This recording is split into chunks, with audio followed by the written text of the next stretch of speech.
dan mengalu-alukan kehadiran di belakang saya Tuan Dekan Profesor Madya Dr. Muhammad Azidan bin Abdul Jabbar, yang dihormati Puan Ketua Muzium Puan Rahimah Hamdan, yang diraikan dan yang dinanti-nantikan ahli panel kita iaitu Profesor Dr. Abdul Muati Zamri Ahmad dan Encik Rahimi bin Nur serta para peserta webinar kita hari ini. Bismillahirrahmanirrahim. Assalamualaikum warahmatullahi taala wabarakatuh. Baiklah, seperti yang telah diperkenalkan oleh pengerusi majlis tadi, hari ini sesi kita adalah bicara cendekiawan dan tumpuan kita pada hari ini adalah legasi Kesultanan Kedah. Ya. Bila kita sebutkan bicara cendekiawan ni, kita memikirkan sesuatu perbicaraan yang akademia dan berat, dan hari ini bunyinya memanglah suatu tajuk yang berat iaitu berkaitan dengan sejarah, yang mana Kesultanan Kedah adalah satu catatan sejarah yang sangat signifikan kepada tanah air kita dan memang perlu diketahui oleh semua rakyat di negara ini, malah di peringkat antarabangsa. Tuan-tuan dan puan-puan, webinar ini anjuran Muzium Warisan Melayu Universiti Putra Malaysia, dan kita akan bersiaran ataupun akan berada di dalam webinar ini lebih kurang 2 jam, iaitu daripada sekarang pukul 10 hingga pukul 12.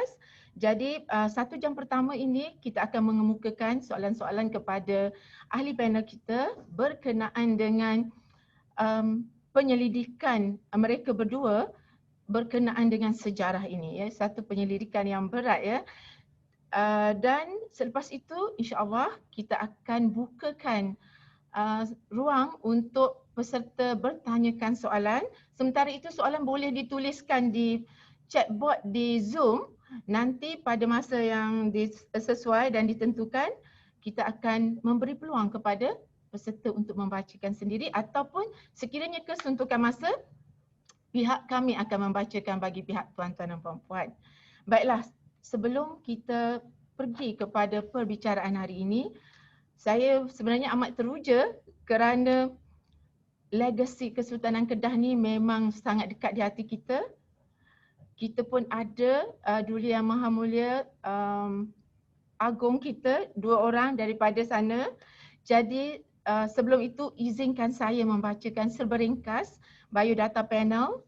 Panel yang pertama ialah Profesor Dr. Abdul Muati Elias Zamri Ahmad.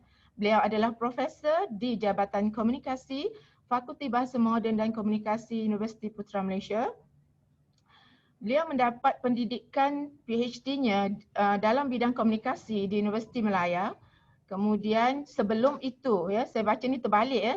Sebelum itu beliau mendapat master dalam komunikasi seni dan sains di Western Illinois dan bachelor sains pertanian di Universiti Putra Malaysia.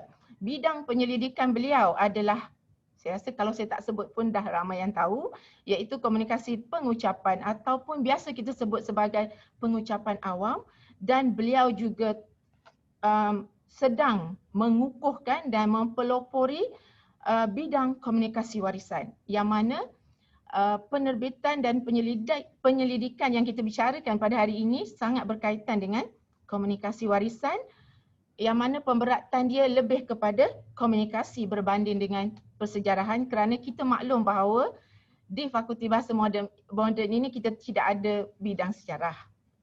Baiklah, di antara penulisan ilmiah beliau yang penting, yang menjadi rujukan utama, yang dah kanun dah kiranya, ialah satu ialah Panduan Pengucapan Awam. Ya, ini adalah rujukan penting yang boleh didapati di kedai-kedai di seluruh Malaysia.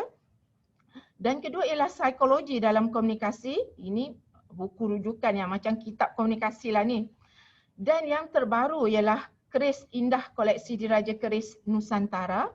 Dan satu lagi keris juga, ya, nampaknya Prof sangat meminati keris.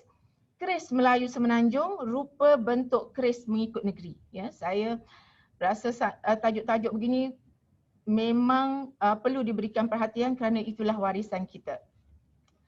Panel kita yang seterusnya, Encik Rohimi bin Nur. Beliau adalah pensyarah kanan di Jabatan Bahasa Inggeris, Fakulti Bahasa Moden dan Komunikasi Universiti Putra Malaysia.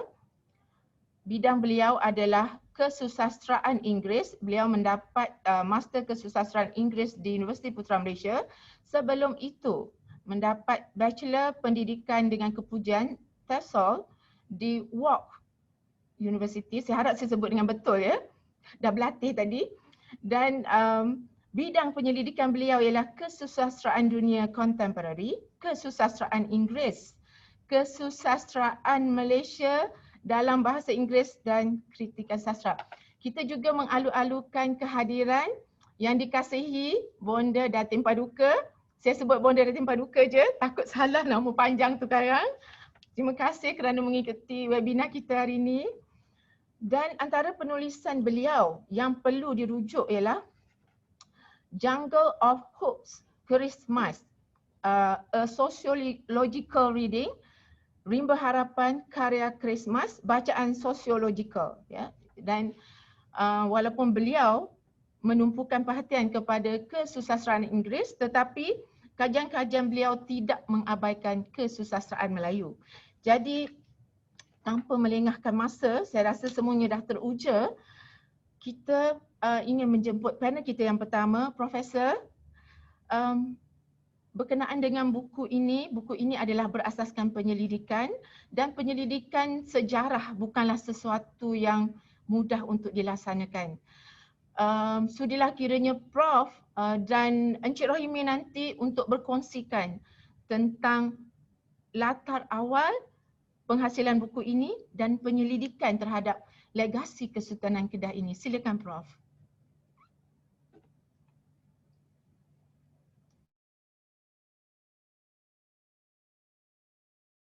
Prof, unmutekan mic Prof. Assalamualaikum warahmatullahi wabarakatuh. Bismillahirrahmanirrahim. Alhamdulillah wassalatu wassalamu ala Rasulillah wa ala alihi washabbihi ajmain.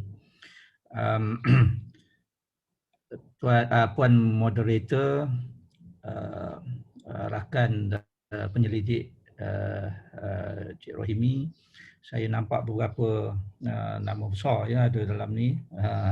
Mantan VC kita Datin Paduka Aini. Datin Paduka Aini sangat signifikan ya dalam kajian ni sebab dia yang bagi duit, kalau tidak tak jadilah buku ni. Kemudian saya nampak juga Profesor Datuk Syed Arabi. Ini satu nama besar antara pakar komunikasi yang terawal dalam negara kita. Kemudian saya nampak juga mantan pensyarah jabatan yang sama dengan saya, Profesor Madya Dr. Hamisah, dan ramai lagi lah, nak sebut ramai ni. Berbalik kepada kajian ataupun penyelidikan tentang Sultan Badli Shah ni. Yang pertama saya nak sebut, saya dengan Cik Rohimi, kami kedua-duanya bukan sejarawan. Kita bukan orang sejarah. Dan kajian ini bukan kajian sejarah.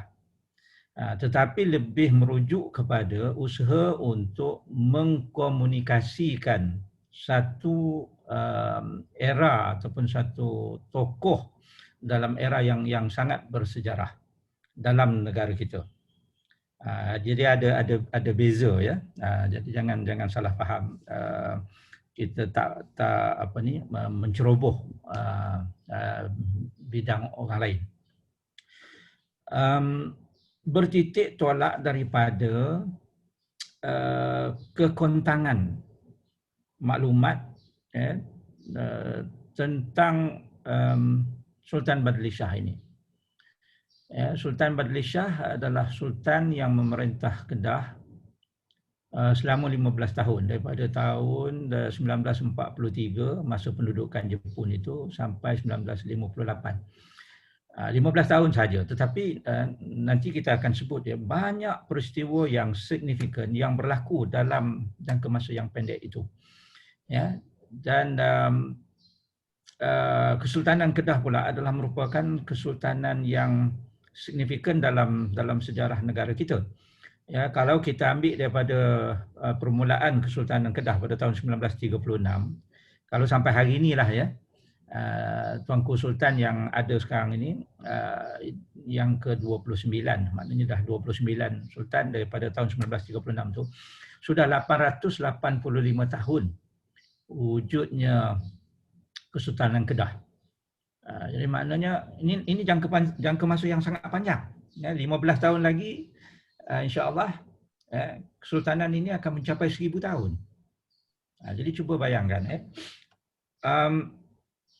tetapi apabila datangnya kuasa-kuasa daripada barat, lepas itu pendudukan Jepun dan sebagainya, maka terganggu Kesultanan ini. Ya, tetapi berbekalkan semangat, azam, ya, jati diri yang kuat daripada pejuang-pejuang dan termasuklah bila kita sebut pejuang termasuklah sultan, sebab kalau dulu perjuangan itu di depannya itu sultan, ya. Termasuklah Sultan Badli Shah ini. Jadi ada keperluan ya, untuk kita mendokumentasikan, sebab perjuangan sumbangan daripada Sultan Kedah ini, Sultan Kedah yang ke-20 yang ke-27 ini tidak didokumentasikan. Malah daripada carian kami barangkali ada satu saja buku yang ditulis tentang Sultan Badli Shah ini. Jadi kita mengemukakan proposal, termasuklah konten apa yang kita nak tulis kepada Tuanku Sultan Kedah, dan masa pergi menghadap Tuanku untuk mengemukakan permohonan tersebut, saya bersama dengan Timbalan Chancellor masa itu, ya, Profesor Datuk Dr. Husaini, sekarang ni Ketua Pengarah di KPT, dan kita mendapat perkenan daripada pihak istana, daripada Tuanku Sultan sendiri untuk meneruskan kajian dan juga mendokumentasikan kajian ini. Jadi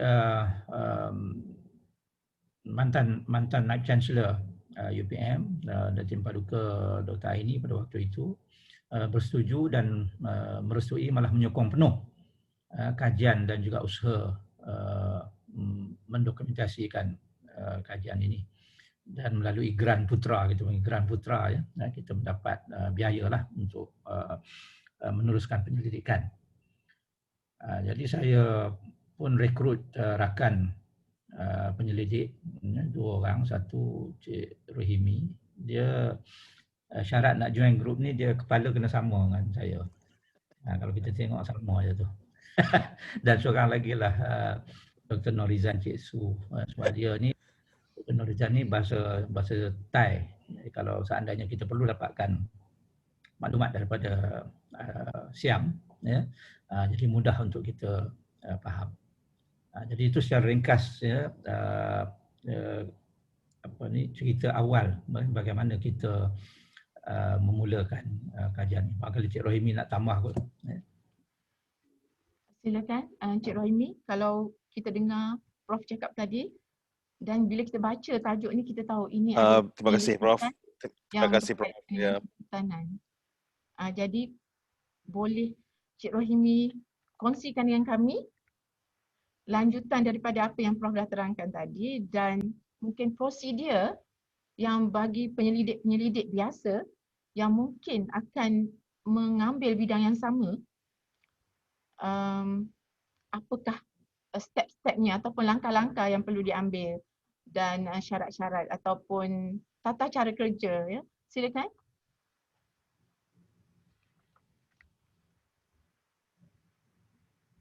Unmute ni.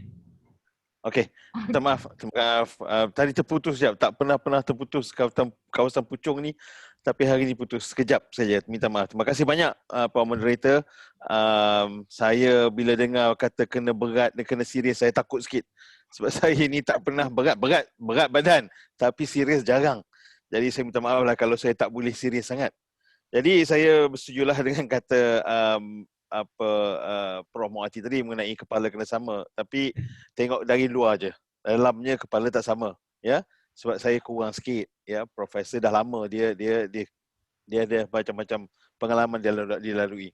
Okey, kalau saya boleh tambah mengenai apa yang dikatakan oleh Profesor, kita berterima kasihlah dapat sokongan daripada UPM dan untuk menjalankan kajian, dan kajian ini mengambil masa yang agak singkat kalau dipikirkan, sebab banyak bahan yang senang dicari di Malaysia dan juga di UK dengan pertolongan ramai orang. Kalau tengok dalam buku tu senarainya panjang, hasil daripada pertolongan dan juga kerjasama dengan pihak-pihak yang berlainan dan berkaitan.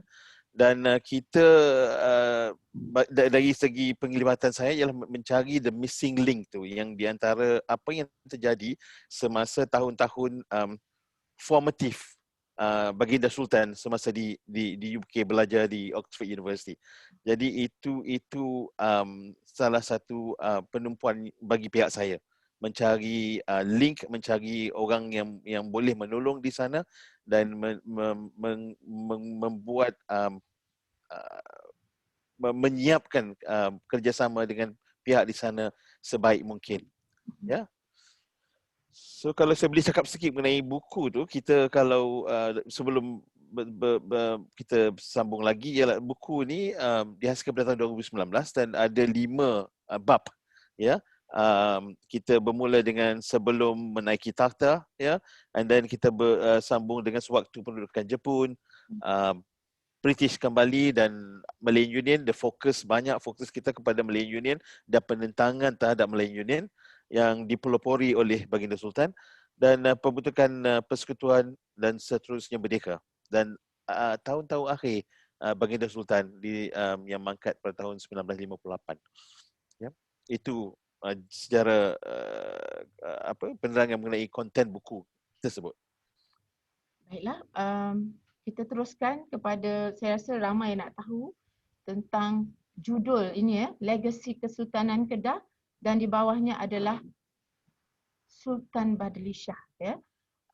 Profesor dan Cik Rahimi mungkin boleh kongsikan tentang tokoh yang dikaji, yang ditumpukan dalam buku ini. Silakan. Kenapa tokoh ini yang ditampilkan dan ialah signifikannya kepada persejarahan kita. Silakan. Okey, kita memilih, ya, Sultan Badli Shah. Yang pertamanya, kalau kita lihat kembali, ya, zaman pemerintahan ataupun era pemerintahan Sultan Badli Shah ni yang bermula pada tahun 1943. 1943 itu signifikannya ialah pada waktu itu zaman pendudukan Jepun, ya, di seluruh Melaya lah, termasuklah di Kedah. Dan kita pun sedia maklum kalau kita baca buku-buku sejarah, ya, apabila zaman pendudukan imperial, tentera imperial Jepun ini, zaman itu sultan-sultan sudah tidak punya apa-apa kuasa langsung. Ya, kuasa pemerintahan sebenarnya ada pada Jepun. Ya, pemerintahan tentera sebenarnya, pemerintahan tentera Jepun ini. Itu tahun 43. Nah, di Kedah, ya, Perlis, Terengganu, Kelantan lebih unik lagi, dan ramai orang pun sebenarnya tak bercakap tentang hal ini, dan ramai pun tak tahu bahawa Jepun telah menyerahkan pemerintahan Kedah, Kelantan, Terengganu dan Perlis ini kembali kepada Siam. Sebab itu Kedah pada waktu itu disebut Kedah Saiburi. Kerana Jepun mau dilihat sebagai orang baik. Satu. Yang keduanya, Jepun nak seolah-olah membalas jasa baik Siam yang memberi laluan mudah kepada Jepun untuk masuk ke Malaya. Selain daripada itu, dia nak buktikan kepada dunia bahawa British dulu pada tahun 1909 itu mendapat negeri-negeri tadi itu secara tipu helah kepada Siam. Jadi sudahlah berada di bawah Jepun, rakyat sengsara sejak daripada tahun hujung tahun 41 atau 42 lagi. Lepas itu berada pula di bawah pemerintahan Siam, keadaan jadi lagi tak tentu arah. Kemudian tahun 45 itu kita pun tahu apa yang berlaku. Pihak bersekutu menang perang dunia kedua. Maknanya Jepun, Jerman dan sekutu-sekutu mereka kalah. Jadi British balik pula ke Malaya ini, ke tanah Melayu ini. Bila British kembali, mereka cuba untuk memperkenalkan satu gagasan baharu yang disebut sebagai Malayan Union. Nah, seandainya Malayan Union ini dilaksanakan terus, sudah pasti saya kira sejarah berubah. Kerana dengan Malayan Union ini, Malaya diubah status daripada tanah naungan British kepada tanah jajahan British, British colony. Dan apabila jadi tanah jajahan, seperti mana berlaku kepada negeri-negeri sekelat, sampai sekarang pun kalau kita tengok Singapura, Penang, Melaka, sudah pastilah saya kira, sudah pasti kesultanan tak ada lagi.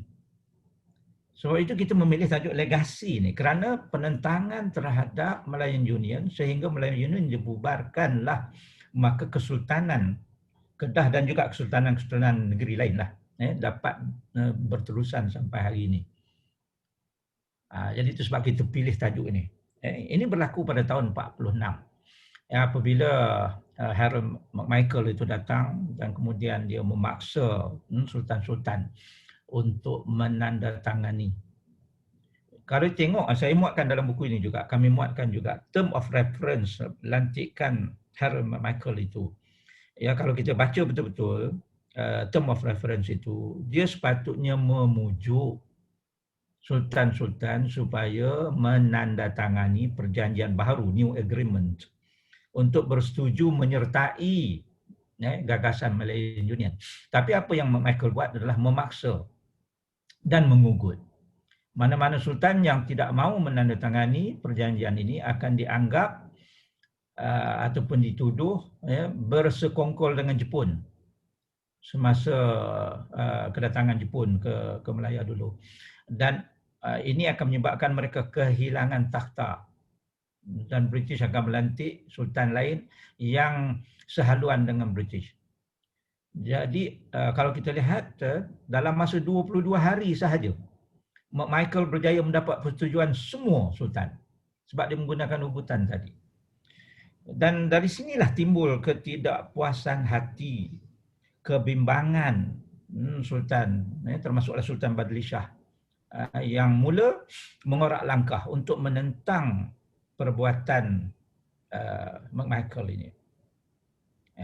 Jadi kalau kita tengok dalam buku ini, kami muatkan juga surat yang diputuskan oleh Sultan Badli Shah kepada Yang Tuan Besar Negeri Sembilan masa itu, Tuanku Abdul Rahman, untuk menyatakan perlunya ditentang, perlunya sultan-sultan bersatu untuk menentang Malayan Union ini. Jadi rakyat pun sudah bangun pada waktu itu, gelisah dengan Malayan Union ini.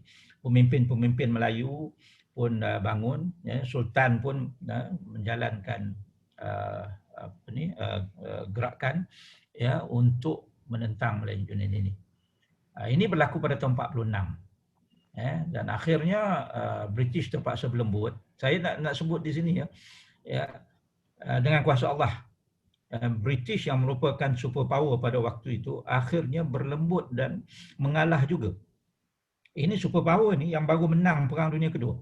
Tetapi atas desakan, tentangan dan sebagainya, mungkin British pun faham kalau dia go ahead dengan Malayan Union ini, sudah pasti tidak akan wujud keadaan harmoni di tanah jajahan, di koloni Malayan Union ini. Jadi akhirnya dibubarkan Malayan Union dan kemudian tahun 48 itu wujud satu entiti baru yang dinamakan Persekutuan Tanah Melayu, gabungan negeri Melayu bersekutu, negeri Melayu tidak bersekutu, negeri Selat kecuali Singapura ya, untuk mewujud satu transisi entiti sebelum kemerdekaan. Ini tahun 48, ya, saya ringkaskan. Kemudian tahun 57 ya, atas perjuangan ya, daripada pejuang-pejuang pemimpin Melayu, pejuang-pejuang Melayu dan juga pemimpin entiti-entiti lain, kaum lain yang ada di Melaya pada waktu itu, dan tentunya dengan peranan signifikan daripada sultan-sultan, termasuklah Sultan Badli Shah yang begitu instrumental untuk mendapatkan kemerdekaan sepenuhnya daripada penjajah British ini. So tahun 57 kita mendapat kemerdekaan, dan tahun 1958 Tuanku Sultan Badli Shah pun mangkat. Jadi 15 tahun saja tetapi cukup signifikan. Banyak peristiwa yang berlaku dan yang penting sekali yang menyebabkan kita rasa terpanggil adalah untuk merekodkan, adalah untuk mengkomunikasikan semangat juang yang ada pada Sultan Kedah ini. Cik Rohimi nak tambah lagi ke? Silakan Cik Rohimi. Saya rasa kalau saya boleh petik satu ayat daripada Baginda Sultan melalui nota yang dihantar kepada Sir Shenton Thomas, dia kata menunjukkan sedikit kekesalan kerana bila Jepun telah meninggalkan Malaya dan kalah dan British balik, ini ayat yang digunakan. Saya dalam bahasa Melayu lah saya baca. Kami better ingatkan British kembali ke tanah Melayu untuk mengotakan janji mereka yang belum tertunai dan bukannya merampas saki-baki hak kami yang tinggal. Ya, ini ada satu kesalahan yang telah disampaikan kepada Sir Shenton Thomas, dan daripada yang kajian kami nampak banyak surat-surat yang dihantar oleh Baginda Sultan ke England kepada pegawai-pegawai kerajaan dan juga mantan pegawai kerajaan untuk mendapatkan sokongan mereka. Ya, mungkin itulah salah satu juga sebab British lepas tu berfikir mungkin kena fikir semula rancangan Malayan Union ini. Bukannya ada tentangan daripada dalam dan di Malaya, tetapi tentangan daripada dalam negara mereka sendiri ada juga kuat yang menyebabkan mereka terpaksa berfikir semula tentang cadangan Malayan Union ini. Jadi saya rasa surat-surat ini penting, ya. Komunikasi yang digunakan oleh Baginda Sultan amat penting. Jadi kita dalam buku ini kita menunjukkan bukti-bukti, surat-surat, cara berkomunikasi, cara diplomasi Sultan mengenai isu ini. Itu yang saya ingin tambahkan. Ya. Baik, terima kasih kedua-dua panel. Okey, daripada apa yang kita dah dengar tadi, mengapa Allah almarhum, maafkan saya, almarhum adalah tokoh yang dipilih dalam ini adalah kerana kehebatan beliau, ya. Kehebatan beliau seperti yang Prof dan Encik Rohimi sebutkan tadi, iaitu beliau lembut dan beliau ada karisma dalam perundingan, ya, negotiation. Beliau ada diplomatiknya, ada perundingannya, dan beliau fasih, ya. Saya nak minta ahli panel untuk menceritakan sikit tentang pendidikan beliau yang membawa kepada satu personaliti yang hebat, dan beliau mempunyai patriotik yang tinggi, itu dah tentulah.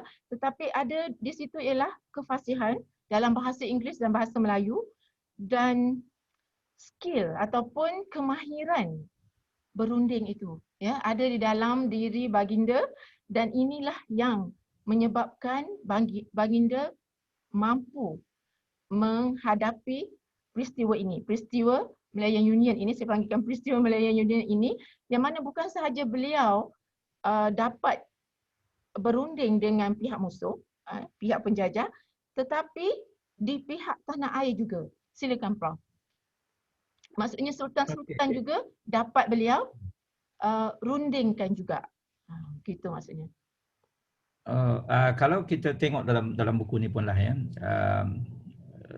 Sultan Badli Shah ni sebagai anak anda kepada Sultan Abdul Hamid, dan pada waktu zaman itulah, pada era itu, menjadi tradisi anak-anak Sultan Kedah ni. Yang pertamanya belajar ataupun menuntut ilmu selain daripada sekolah rendah di Melaya, ya. Sultan Abdul pun dia bersekolah rendah di Kedah. Kemudian meneruskan pengajian pada tahun 1912 itu ke King's College, ataupun nama lain sekolah ni disebut Vajiravud College di Bangkok, tahun 1912 sehingga tahun 1916. Vajiravud ataupun King's College ini seolah-olah sekolah persediaan untuk menyediakan anak-anak Raja Siam, anak-anak bangsawan Siam, termasuklah juga kalau daripada Kedah itu Sultan Badli Shah, dan seorang lagi anak Sultan Abdul Hamid yang turut sama menuntut di sana ialah Tunku Muhammad Jewa, ya, yang merupakan kekanda kepada Tunku Abdul Rahman, Perdana Menteri pertama. Ini macam preparation stage, ya, sebelum baginda meneruskan pengajian ke peringkat yang lebih tinggi di UK, ya. Dan baginda memilih untuk ke Wadham College di Oxford University. Itu tahun 1916 hingga 1921. Jadi saya dengan Cik Rohimi ni, kami pergi ke Wadham College ini untuk menyelongkar kalau ada rekod-rekod tentang pengajian Tunku Sultan Badli Shah di sana. Dan menakjubkan juga cara orang barat menyimpan rekod, ya, kerana kad pendaftaran Sultan Badli Shah semasa hari lapor diri pada tahun 1916 itu masih ada disimpan. Disimpan di arsip di Wadham College itu, ya. Arsip ni di attic, di loteng bangunan lama tu. Jadi kami naik, ya, loteng ni dia ialah bangunan lama tahun 1916, dah ada bangunan tu, bayangkan. Jadi dia tak ada lift, jadi kena naik tangga sampai ke loteng itu, ya. Masing-masing dah berat perut, dah tua dan sebagainya. Bayangkan panjat sampai ke loteng itu dan kemudian cari dan kita jumpa. Jadi ini menakjubkan, ya, cara mereka menyimpan rekod ini. Baginda Sultan Badli Shah itu pendaftarannya, ya, dia daftar atas nama Tunku Cha. Barangkali dia tak mau tulis nama panjang tu, Badli Shah tu panjang, jadi ditulis Tunku Cha. Tunku Cha, ya, son of Abdul Hamid, Sultan Abdul Hamid, Sultan of Kedah. Jadi kad itu masih ada, dan kami diizinkan untuk tengok kad yang asal itu, dan diizinkan juga mengambil foto. Sebab kita nak masukkan dalam buku, kita bagi tahu dia orang. Dia punya archiver tu Jeffrey, nama dia, Jeffrey Hackney. Diizinkan dan dikeluarkan, ditunjuk kepada kita, kita pun ambil foto kad tersebut. Dan pada hari pendaftaran tu hanya 4 orang sahaja pelajar prasiswazah yang mendaftar. Seorang daripada Kedah, dari Kedah, ya, Tunku Cha, dan 3 orang lagi tu orang barat lah, orang putih. Dan kita kena faham, ya, tahun 1916 waktu itu sedang berlaku Perang Dunia Pertama di Eropah. Jadi kami difahamkan masa first year, tahun pertama Tunku Cha di sana, Sultan Badli Shah di sana, hanya ada 8 undergraduate sahaja di Wadham College. 200 lagi adalah orang-orang muda, ya, yang dilatih untuk menjadi rekrut untuk dihantar ke medan perang. Jadi bayangkan, ya, setengah daripada dia orang tu kemudiannya datang berita mengatakan mati, kena tembak dalam peperangan dan sebagainya. Jadi Saya yakinlah Sultan Badli Shah melalui satu sistem pendidikan yang begitu bagus dan mantap di sana. Selain daripada kurikulum, kami juga melihat mereka menyimpan annual book yang menunjukkan aktiviti co-curriculum juga. Sultan Badli Shah masa itu begitu aktif terlibat dengan tenis, lawn tenis, dan baginda banyak mewakili Wadham College dan banyak kali menang. Jadi nama dia tu appear banyak kalilah dalam buku tahunan itu.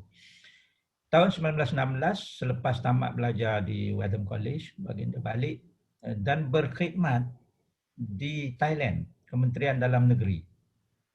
Ya, berkhidmat di Thailand selama 4 tahun lebih kurang sampai 1921, 4-5 tahun begitulah. Jadi ini adalah merupakan, saya yakin, pendedahan ataupun exposure yang memperkenalkan baginda kepada public administration, kepada kebertanggungjawabaan, kepada pembuatan keputusan, penggunaan discretion, negotiation dan sebagainya. Jadi tadi kalau ditanyakan keupayaan negotiation, kalau keupayaan berkomunikasi dalam bahasa Inggeris itu sudah kita lihat begitu panjang latihan yang dilalui oleh baginda daripada King's College lagi. Selepas itu tahun 21 baginda minta izin daripada Raja Siam untuk kembali berkhidmat di Kedah pula. Sebagai pegawai khidmat awam KCS, Kedah Civil Service. Jadi baginda berkhidmat di Kedah pula selama, saya ingat, hampir 10 tahun begitu. Jadi kita ada seorang tokoh di sini yang molded, yang memang dicanai, dibentuk untuk memimpin. Bukan hanya memimpin negeri tetapi mampu memimpin sebuah kerajaan, sebuah organisasi. Baginda melalui satu orientasi yang begitu mantap dan panjang. Mungkin Mi boleh tambah apa ni? Ada yang saya tertinggal ke? Cik Rohimi, ada nak tambah sebelum saya tanyakan soalan seterusnya? Saya tertarik tadi Prof kata tentang cabaran mengumpulkan data mungkin Cik Rohimi boleh kongsikan kepada kami tentang cabaran dalam melaksanakan penyelidikan ini, mengumpulkan data, menyusun data, mendapatkan maklumat yang melibatkan dua benua yang jauh, dan tentu ada cabaran-cabaran dan keperluan-keperluan yang patut diberikan perhatian untuk penyelidikan pada masa depan. Silakan Cik Rohimi. Rohimi putus ke? Sekejap tadi putus lagi sekali, sorry. Okay, now balik, back on. Terima kasih. Dari segi cabaran, saya rasa pada peringkat sini, saya rasa Dr. Prof Muhaiti di dalam negara, saya rasa melakukan banyak perjalanan untuk menginterview orang lain, ramai orang di sama ada di Alostar, di Kedah ataupun di Selangor Kebanyakan kerabat ada juga yang tinggal di Selangor. Dan itu cabaran biasa. Saya rasa kita Prof Muhaiti juga pergi ke arkib negara kita, tapi kita rasa kita terpaksa memanjangkan penyiasatan kita ke London, dan cabaran pertama yang saya rasa kami lalui ialah kami punya flight delayed sampai 1 hari. Itu satu cabaran pertama. Dan seterusnya saya rasa alhamdulillah daripada kontak yang kita buat awal-awal lagi kita sudah mengenal pasti, dan yang seperti yang Prof mention tadi, Dr. Jeffrey Hackney memang menolong banyak dari usaha-usaha kami. In fact, dia sudah menyediakan, mengeluarkan semua file-file yang diperlukan daripada arkibnya. Sememangnya arkibnya sesuatu yang unik. Kalau kita naik loading tu memang penat, tapi disebabkan Jeffrey ni pun 78 tahun masa tu, kami pun terpaksalah belagak, macam kami pun kuat juga. Sampailah juga walaupun tengah nak minum air teh Earl Grey tu, lambat sikit nak sip air tu sebab letih. Tapi I think Prof tak mention tadi, kita juga nampak satu lagi filing cabinet dia yang menyimpan barang yang daripada tahun 1600 ya, 1600 tahun Masihi. Dia dah ada daripada pembukaan Wadham College itu sendiri. Cuma kita tidak dibenarkan membuka sebab tak ada kena-mengena dengan siasatan kami, kajian kami. Jadi dia cuma bagi file-file yang tak ada. Memang sangat-sangat berterima kasih kepada pihak Oxford. Dan juga selepas itu kami ke London, ke museum, ke library, dan yang teramat terujannya kami adalah bila kami sampai ke Arkib Negara di sana, the National Archives, ya. National Archives ni jauh juga naik kereta apinya, kira-kira 30 minit makan masa breakfast lah. Jadi nak cari makanan Melayu tu 30 minit jugalah. Namanya dia jauh jugalah kat London tu. Sebab London ni makanan Melayu kan banyak-banyak, merata ada. So nak tunjukkan jauhnya Kew Garden tu, 30 minit baru dapat makanan Melayu. Okay. Tapi yes. Tapi yang apa yang kami tahu je ialah bila turun pada kereta api itu, in the middle of nowhere, kalau kau fikir-fikir tu ya, tempat jin bertendang lah kira kalau tengok, semua berpusu-pusu jalan ke satu arah, dan arahnya ialah National Archive dia. Macam nak pergi konsert, nak pergi pesta. Dan sampainya di sana, kami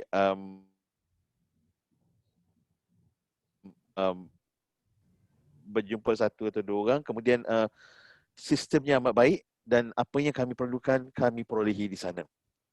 Dan kami juga dapat melihat benda-benda yang memberikan maklumat yang banyak benda di sana yang boleh kita dapati, yang mungkin tiada di sini. Sehingga kan ada satu sekeping gambar tu yang kami nampak, seorang petani di Alostar. Tak tahu siapa petani itu, just gambar petani je di Alostar. Belakangnya bendang. Itu pun disimpan. Ya, didokumentasikan. Jadi apa yang kami dapat, kami amat bersyukur, dan dengan itu, itulah the missing link yang kami lihat tahun-tahun formatif baginda Sultan di sana, yang saya rasa membina sedikit sebanyak kebolehan untuk berdiri sama tinggi dengan penjajah ni. Ya, itu je. Terima kasih Encik Rahimi. Satu perkara lagi ya, berkenaan dengan terpaksanya pergi ke benua lain untuk kita mendapatkan data kita. Saya rasa ini bukanlah satu benda yang baru kepada para pengkaji sejarah di negara kita, malah para pengkaji sastra seperti sastra klasik, manuskrip dan sebagainya, banyak bahan-bahan kita yang berada di sana. Mungkin Prof dan Cik Rahimi dapat memula daripada sekarang. Mungkin ada sesuatu yang kita lakukan supaya bahan-bahan sejarah kita, setiap satu perkara, malah tadi Prof kata rekod pendaftaran awal baginda Sultan pun masih lagi disimpan oleh pihak London ya, dan memang kerap kita dengar kalau manuskrip kita banyak di sana. Jadi mungkin daripada iktibar daripada penyelidikan ini, mungkin Prof dapat memberikan pandangan tentang pendokumentasian di negara kita. Silakan Prof dan Cik Rahmi. Ya, saya rasa umum pun sudah mengetahui ya, bahawa kita barangkali belumlah ada satu cara ataupun satu apa ni, we are not sensitive untuk menyimpan rekod-rekod yang mustahak lah. Macam yang kami jumpa tu, bayangkan ya, 1916 ada rekod hari pendaftaran. Saya pernah tanya di UPM, minta maaf lah, tapi saya sebut jugalah, bukan UPM saja, mana-mana universiti pun. Saya masuk UPM tahun 1980. Tapi rekod yang saya sign hari saya masuk tu tak ada. Tahun 1980. Berapa jauh daripada 1916 itu. Barangkali kita tidak ada budaya penyimpanan rekod lama ni. Barangkali kita tidak ada, saya tak pastilah ya, tidak ada rasa sayang kepada dokumen-dokumen lama. Sebab itu, ialah manuskrip kita katakan dicuri, dirampas atau sebagainya lah, dibawa balik ke sana. Tapi yang ada di tangan kita pun kadang-kadang kita simpan dan hilang ataupun reput begitu saja. Maknanya tidak ada apa ni, konservasi dibuat ke atas rekod tersebut. And not only record dalam bentuk buku, manuskrip dan sebagainya. Ya, kadang-kadang bahan bersejarah pun kita tidak pelihara. Ya, kita tidak pelihara, kita tidak jaga, kan? Sebab tu kalau kita tengok banyak istana lama, kita tak preserve. Itu dalam bentuk yang physical, yang tangible, yang tampak, kan? Apalagi kalau rekod-rekod yang dalam bentuk kertas dan sebagainya. Saya bagi contohlah, saya dengan Cik Rohimi, kita cari kalau ada gambar 1935 semasa Sultan Badli Shah menjadi raja muda, ya, baginda terlibat dalam satu kemalangan kereta yang menyebabkan isteri baginda mangkat. Dan ada yang mengatakan bahawa turut mangkat ialah seorang lagi putera baginda yang bernama Tunku Mansur. Kalau kita tengok gambar dalam buku ni ada, kita tunjukkan gambar, ya, gambar makam di makam di Raja Langgar itu. Saya cari dalam arsip kita sebarang clippings ataupun sebarang laporan akhbar ke apa, sama ada akhbar daripada Pulau Pinang ataupun daripada Singapura, akhbar Jawi, tak jumpa. Saya tak berani kata tak ada, ya, tapi saya cari tak jumpa. Malah di National Archives di London pun tak jumpa. Cuma dia keluar dalam satu The Times, kalau tak salah saya, of Singapore, satu kolom kecil saja, ya, mengatakan bahawa the Crown Prince of Kedah involved in accident. Sikit je, tak ada detail sangat. One small column. Mungkin sebab ialah masa itu baginda belum jadi sultan, jadi barangkali raja muda saja, jadi tak ada nilai berita mungkin, ya, mungkin. Sehingga kan tidak ada kesahihan sebenarnya di mana berlakunya kemalangan itu. Jadi berdasar maklumat itu katanya di Jalan D, ya, Jalan D di Kedah, orang tahulah Jalan D itu kat mana, dekat istana tu kan, Jalan D. Jalan D itu pendek aja, jadi seolah-olah tidak mensabah boleh berlaku kemalangan yang menyebabkan kereta tu terbalik dan menyebabkan kematian, kemangkitan. Dan ada maklumat juga yang kita terima, tetapi ini tak bertulis. Jadi saya tak berani nak masukkan dalam buku yang mengatakan bahawa aksiden itu, kemalangan itu sebenarnya berlaku di Bumbung 5. Sempadan antara, kalau hari inilah, ya, sempadan antara Subang Perai, Pulau Pinang dengan Kedah. Nah, itu lebih logik, ya, kerana jalan itu jalan yang lurus, ya, melintasi jambatan dan sebagainya, dan memang menurut ceritanya baginda pada waktu itu balik dalam perjalanan balik daripada Pulau Pinang ke Kedah. Nah, ini satu contoh di mana kita tidak ada dokumen yang cukup kuat, yang cukup sahih, kerana kita tidak ada budaya, tadi saya katakan, budaya untuk menyimpan rekod, budaya untuk menyimpan, memelihara dan memulihara rekod-rekod ataupun dokumen-dokumen ataupun artifak-artifak bersejarah. Ini sebabnya. Dan saya nak tambah sikit lagi, ya, sebab saya juga mengkaji keris, ya. Di Tropen Museum saja saya nak sebut sini ada 1000 bilah keris kita. Bila sebut keris dia tak sebut kita pun tak apa, sebab keris ni orang putih tak pernah buat. Ya, orang barat tak pernah buat. Bila sebut keris itu mesti dari alam Melayu. So ada 1000 bilah di sana. Dan saya nak sebut, banyak daripada bentuk-bentuk keris itu kita tak pernah tengok pun. Jadi soalnya kalau kita tak menyimpan artifak gitu, ya, 10 tahun lagi agaknya kalau adalah orang tanya macam mana agak bentuk keris dan sebagainya, sudah tentu kita boleh kata naik kapal terbang, pergilah ke Netherlands untuk tengok keris Melayu, keris kita. Jadi inilah yang saya kira yang lebih menimbulkan dan mendorong semangat kami, saya dengan Cik Rohimi, untuk mendokumentasi dan mengkomunikasikan kehebatan warisan kita, termasuklah perjuangan. Bila sebut warisan termasuklah perjuangan semangat daripada kita punya leluhur forefathers, termasuklah sultan-sultan kita ni. Jadi Cik Rohimi kot nak tambah lagi semangat macam mana? Silakan. Okey lah tu. Dah cukup tu. Cukup semangat lah. Cukup semangat dah, cukup dah. Saya ada soalan. Banyak Sebelum soalan tu, saya kita rasa ada banyak lagi tu soalan tu.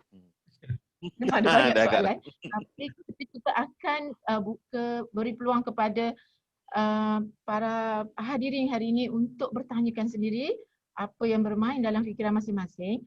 Tetapi saya ingin tanyakan juga, kerana ini adalah buku sejarah dan kita nak sampaikan sejarah ini kepada generasi pada hari ini, dan kalau kita tengok nanti sebentar lagi kita minta urus setia untuk kongsikan slide yang mengandungi petikan-petikan daripada buku ini untuk perhatian daripada untuk dinikmatilah, nikmati awal sebelum mungkin para hadirin kita nak membeli dan sebagainya, boleh tengok dulu nanti. Tetapi saya nak tanya, sebab buku ini dah terbit pada 2019, maksudnya hasil kajian ini telah diterbitkan pada 2019. Bagaimana penerimaan, sebab kedua-dua panel ini ya hadirin yang dihormati, dua-dua dari Kedah ya. Saya tak pandai cakap Kedah, kan kalau mereka cakap saya tu tak faham. Jadi mungkin Cik Rohimi boleh kongsikan tentang memperkenalkan buku ini mungkin di istana sendiri dan dalam kalangan masyarakat Kedah sendiri. Kerana saya ada satu soalan lain nanti yang berkaitan dengan penyebarluasan bahan ini, iaitu mengkomunikasikan bahan-bahan sejarah. Silakan. Mungkin telah ada usaha untuk mempamerkan atau memperkatakan buku ini di peringkat negeri Kedah mungkin?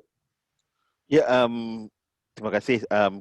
Buku ini dilancarkan secara rasminya oleh Baginda Sultan sendiri pada tahun 2019 sendiri ya, di Kedah, dan kita pun sudah memberikan banyak kopis yang Sultan sendiri ada membeli buku-buku ini untuk diedarkan kepada pengunjung-pengunjung ke istana beliau. Ya, semua pengunjung datang akan diberikan satu kopi buku ini, dan juga buku-buku ini saya difahamkan diletakkan di semua sekolah-sekolah, library ya, perpustakaan sekolah-sekolah di sana dan juga pejabat-pejabat kerajaan di sana lah. Dan kita juga setakat saya cek setakat ini masih lagi top 10 di UPM Press punya rak buku.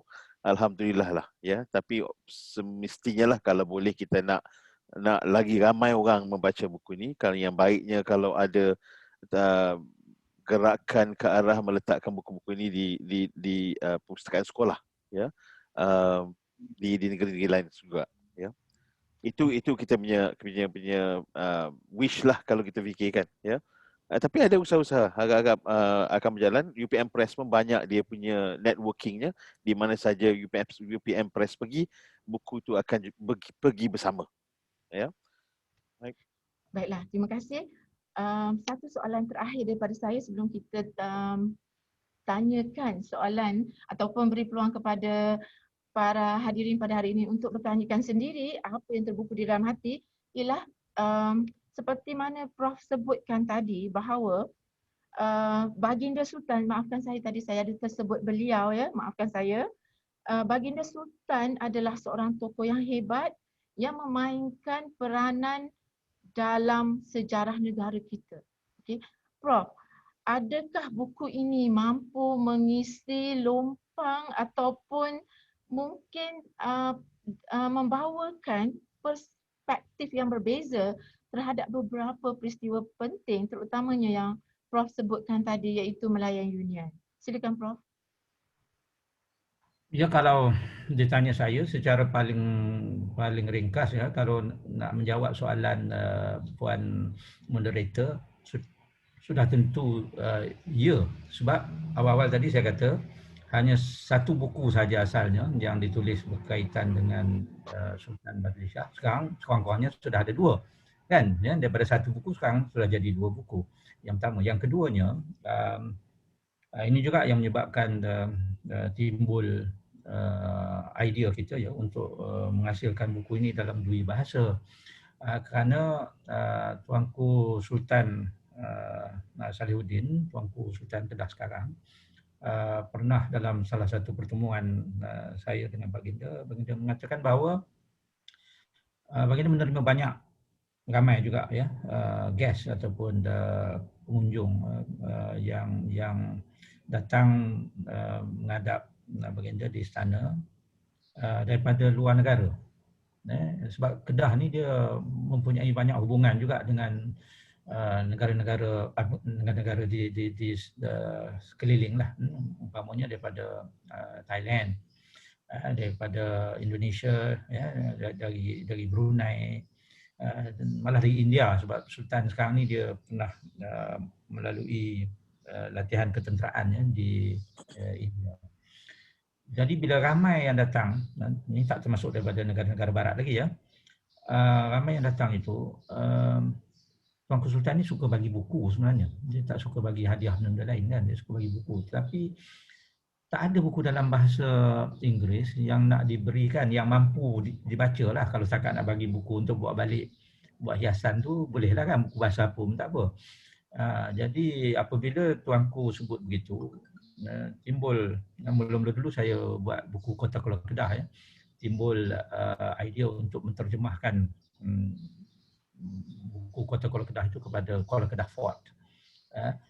Yang itu juga disokong kuat oleh mantan Chancellor UPM, Datin Baduka ini, dan kita dapat peruntukan untuk print yang dalam English version.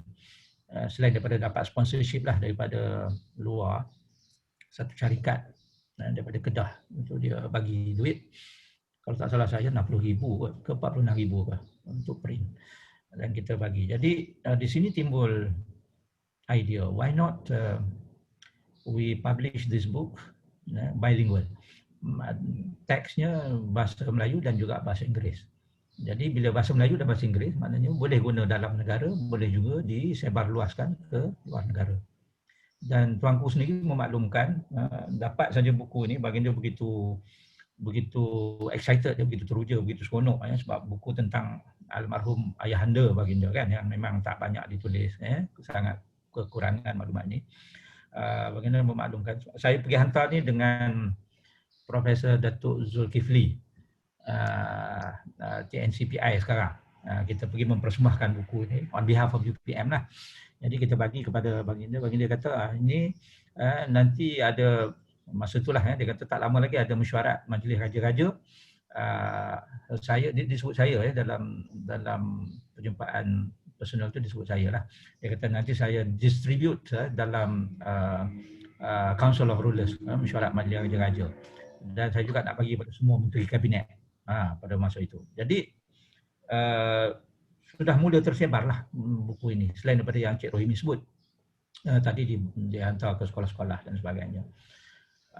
Dan Wadham College juga di Oxford minta a few copies ya, dan kita hantar ke sana sebab Wadham College sangat juga bangga dengan almarhum Sultan Badli Shah kerana baginda adalah alumni ataupun produk Wadham College tu. Jadi banggalah kan, ialah produk dia boleh jadi sultan dan kemudian signifikan pula perjuangannya. Dan I believe, saya percaya kalau tuan-tuan pergi ke Wadham College Library atau juga mungkin the main library of Oxford University, akan ada jugalah naskah buku ini. Jadi maknanya sudah tersebar luas, dan inilah hasrat kami sebenarnya, nak mengkomunikasikan warisan ini, nak mengkomunikasikan peristiwa signifikan, peristiwa bersejarah, perjuangan bersejarah, semangat bersejarah ya, untuk dimanfaatkan oleh generasi penerus ini, generasi penerus kita ini, anak-anak kita, cucu kita besok, yang kita khawatir ya kalau dia tidak ada, dia tidak tahu ya sejarah kan. Orang yang tak tahu sejarah ni dia tak akan ada masa depan. Dia tak tahu mana halanya kalau dia tidak ada maklumat daripada apa yang berlaku pada masa lalu. Jadi dengan kalau dia baca, dia memahami, maka dia tahulah perit jerihnya perjuangan orang dulu nak mempertahankan maruah, nak mempertahankan negara. Therefore dia tak boleh buat main-main dengan future. Itu hasrat kami. So ini yang lag sekarang ni di Malaysia ni. Kita punya warisan cukup hebat. Kita punya warisan cukup hebat.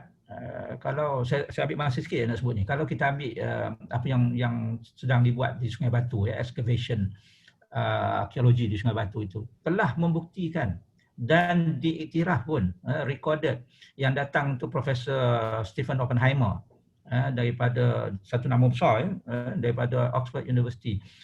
Beliau dah memang menerima dan beliau sendiri pun dalam pembentangan beliau sebut bahawa this is the oldest civilization in Southeast Asia, dated back to 500 BC. Kalau 500 BC, maknanya Sungai Batu tu dah ada tamadun lebih tua daripada Greek purba, lebih tua daripada Rom purba. Tetapi masalahnya kita diam aja, tawaduk. Jadi bila tawaduk sangat, generasi kemudian ni tak tahu pun. Bila tak tahu, dia tak bangga. Bila dia tak bangga, dia menganggap bahawa tamadun dia itu tak ada apa-apa. Jadi jati diri itu tak dapat dibina. Bila tak dapat dibina jati diri, maka mudahlah dia terikut dengan pengaruh daripada luar. Mungkin dia anggap tamadun lain lebih hebat dan dia akan ikut tamadun lain. Sedangkan kita sudah ada cara kita dah ada adab kita, adat kita, budaya kita. Saya tak boleh cakap macam ni naik semangat. Ami, sambung ni. Betul. Kami pun bersemangat. Itulah rasanya. Inilah salah satu daripada tujuan webinar dengan tajuk ini yang kita bawa ni pun mampu. Kita nak menyebarkan semangat tu.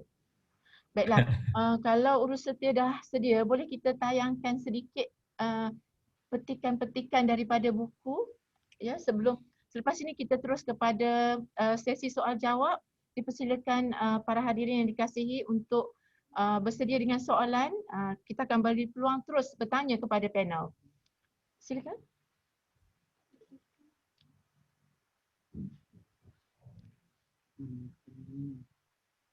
Soalan. Okey.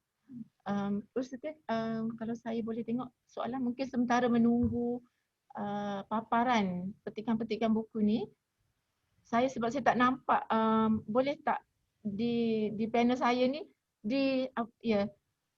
Prof dah mengangkat tangan nak bertanya tu. Prof, silakan Prof. Silakan. Ya, terima kasih.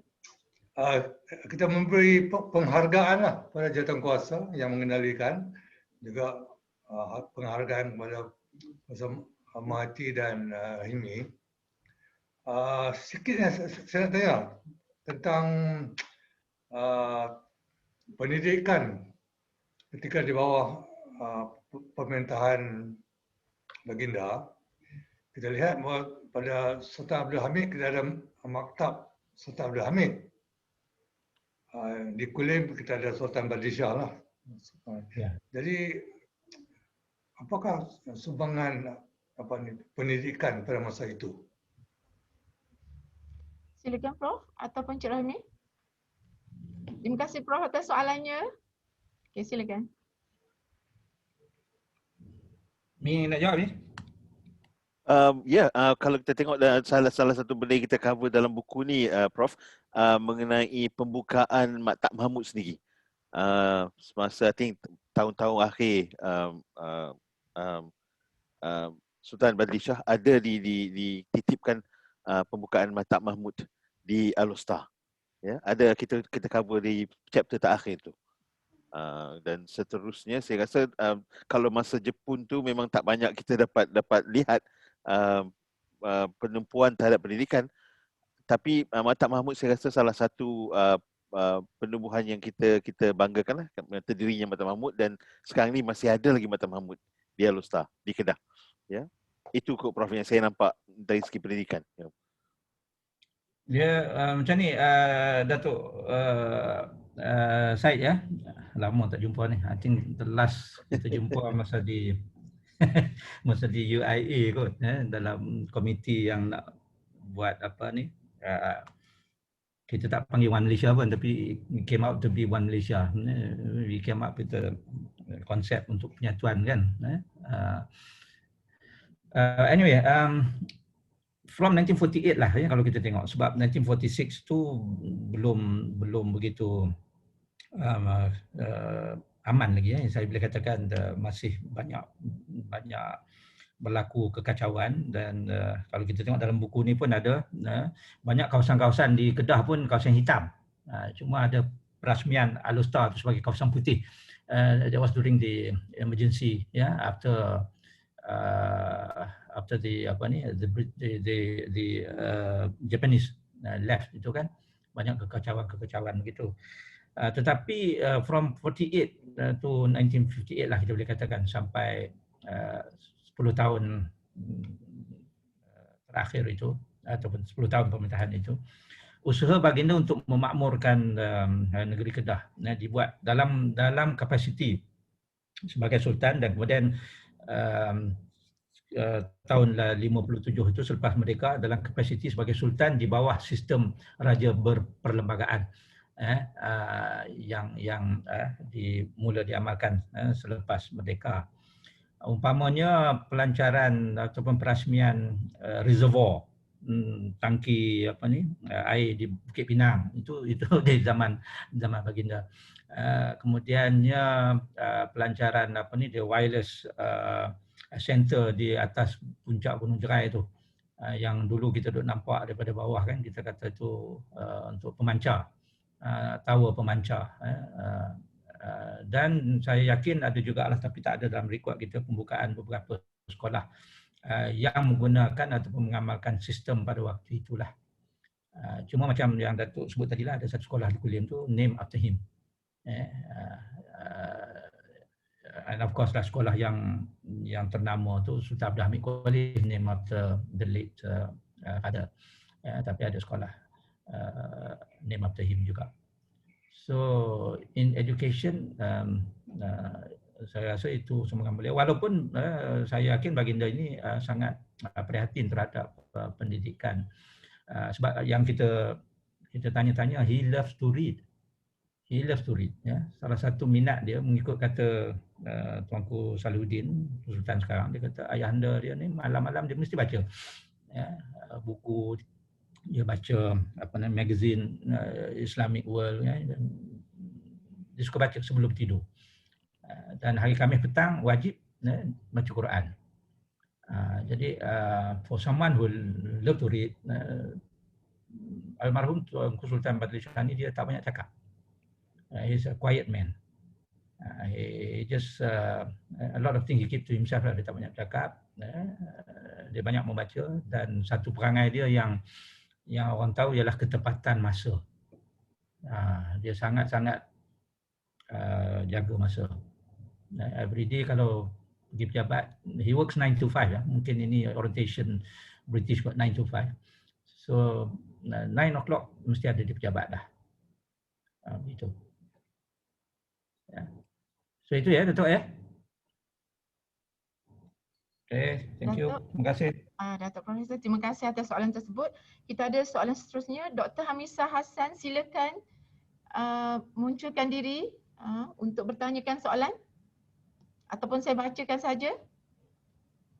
Okey. Tolong baca boleh? Amboi, dah bersuara tak nak baca juga.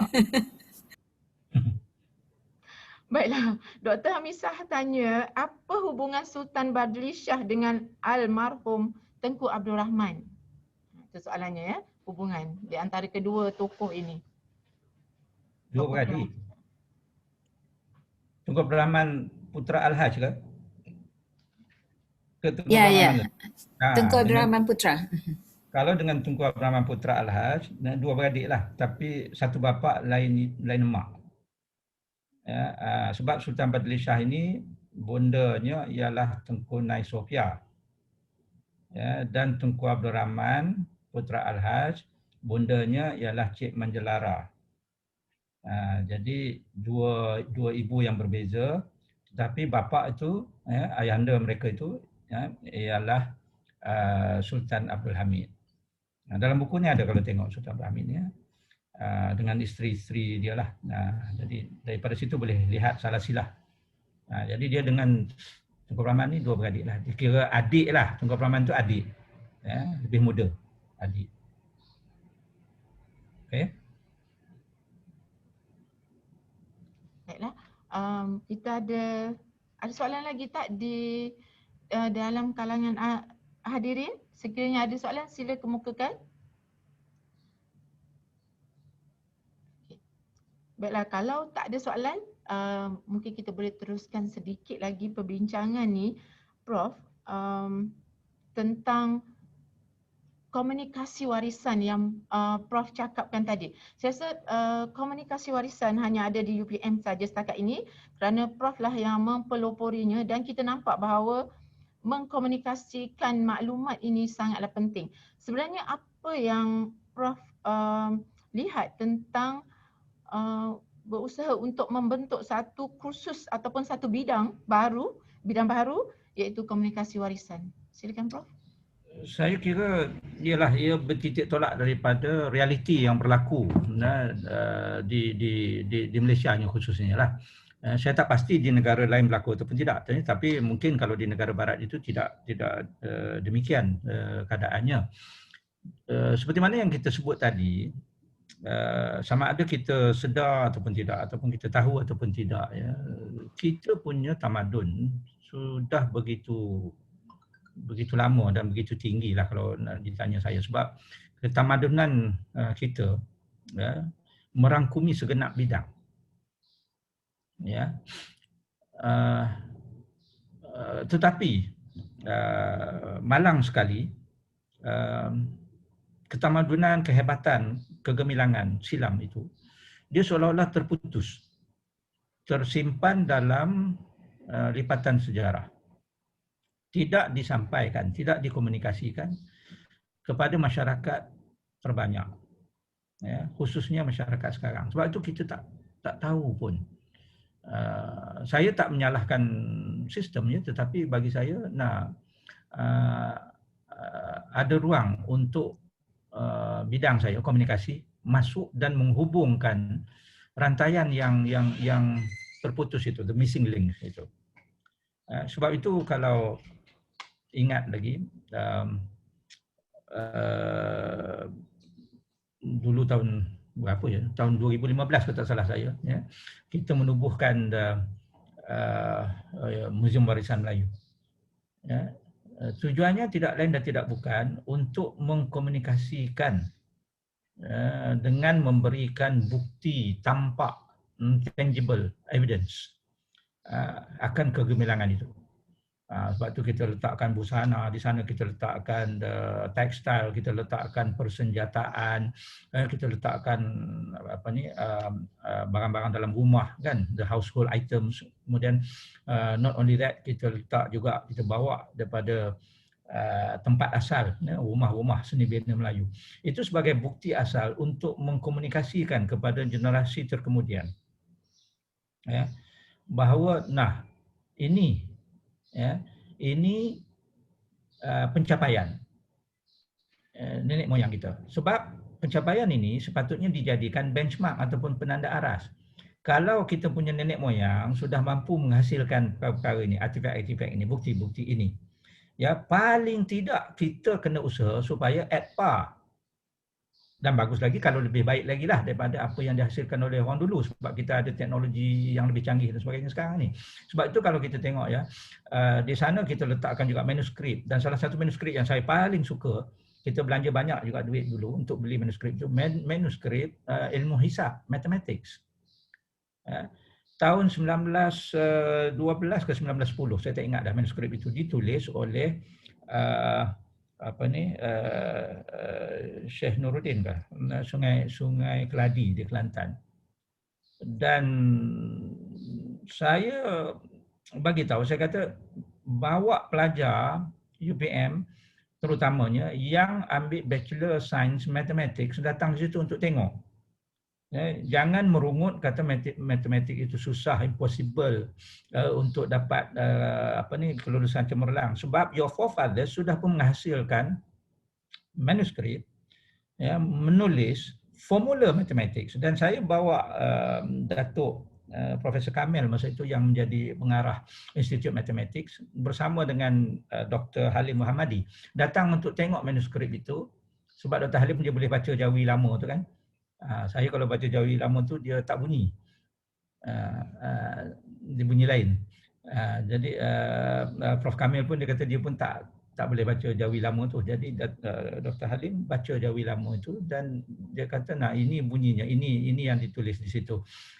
Dan saya tanya Prof Kamil, Prof Datuk Kamil, saya kata betulkah rumusan itu? Dan Datuk Kamil kata nah rumusan yang ditulis oleh Syekh Nuruddin Sungai Keladi itu sama dengan rumusan yang dibuat oleh pakar matematik barat yang kita guna pakai sampai hari ini. Jadi itulah yang saya katakan bahawa kemampuan berfikir, kemampuan menghasilkan inovasi kan.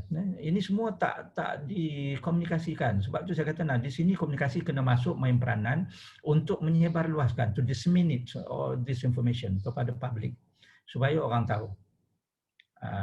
Sebab tu kita pilih betul-betul artifak apa, sebab muzium kita kecil kan, artifak apa yang kita boleh pamerkan. Few hundred years sebelum Kowe menghasilkan filter, kita dah ada filter, pergi tengok dekat situ, dah ada filter dah yang ditebuk daripada batu kapur. Filter masuk air malam, pagi besok boleh minum air yang sudah pun ditapis. So ini ialah orang sekarang ni dia seeing is believing. Kalau kita sekadar bercakap saja ataupun kita buat buku, kita lukis, belum meyakinkan. Seeing is believing. Dia kena datang tengok benda tu depan mata dia. Jadi datang tengok, barulah gini. So nenek moyang kita sudah boleh buat begini. Macam mana dengan kita? Duk minum air ketum saja lagi tak ke mana lah kita. Ya tak? Cakoroy. Kalau setakat minum cakoroy saja tak ke mana kita.